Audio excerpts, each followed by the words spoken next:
اعوذ باللہ من الشیطان الرجیم بسم اللہ الرحمن الرحیم۔ نہج البلاغہ میں امام علی علیہ السلام اللہ کی حمد بیان کرنے کے بعد دنیا اور آسمان کے وجود کے بارے میں بیان کرتے ہیں۔ اللہ نے سب سے پہلے خلق کو ایجاد کیا بغیر کسی فکر کے جولانی اور بغیر کسی تجربے کے کہ جس سے فائدہ اٹھانے کی اسے ضرورت پڑی ہو، اور وہ بغیر کسی حرکت کے جسے اس نے پیدا کیا، اور بغیر کسی ولولہ اور جوش کے جس کے وہ تابع ہوا ہو۔ ہر چیز کو اس کے وقت کے حوالے کیا، بے جوڑ چیزوں میں توازن اور ہم آہنگی پیدا کی، ہر چیز کو جدا گانا طبیعت اور مزاج کا حامل بنایا، اور ان طبیعتوں کے لیے مناسب صورتیں ضروری قرار دیں، اور ان چیزوں کو ان کے وجود سے پہلے ہی وہ جانتا تھا، ان کی حدود نہایت پر احاطہ کیے ہوئے تھا، اور ان کے نفوس و اعضاء کو پہچانتا تھا۔ پھر یہ کہ اس نے کشادہ فضا، وسیع طراف و اکنا اور خلا کی وسعتیں خلق کیں،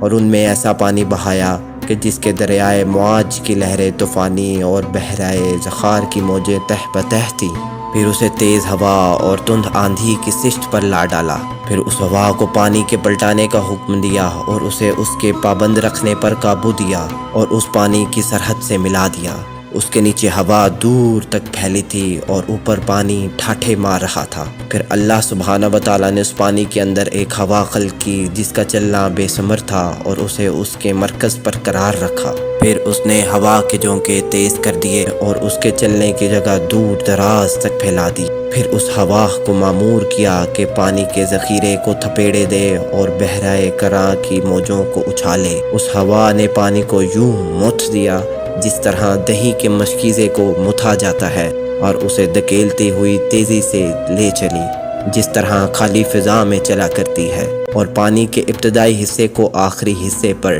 اور ٹھہرے ہوئے کو چلتے ہوئے پانی پر پلٹانے لگی، یہاں تک کہ اس پانی کی سطح بلند ہو گئی اور وہ تہ بتہ جھاگ دینے لگا۔ اللہ سبحانہ و تعالیٰ نے وہ جھاگ کھلی ہوا اور کشادہ فضا کی طرف اٹھائی اور اس سے ساتوں آسمان پیدا کیے، نیچے والے آسمان کو رکی ہوئی موج کی طرح بنایا، اور اوپر والے آسمان کو محفوظ چھت اور بلند عمارت کی صورت میں اس طرح قائم کیا کہ نہ ستونوں کے سہارے کی حاجت تھی، نہ بندھنوں سے جوڑنے کی ضرورت۔ پھر ان کو ستاروں کی سج دھج اور روشن تاروں کی چمک دمک سے آراستہ کیا، اور ان میں زوفشا چراغ اور چمکتا ہوا چاند رواں کیا جو گھومنے والے فلک، چلتی پھرتی چھت اور جنبش کھانے والی لوح میں ہے۔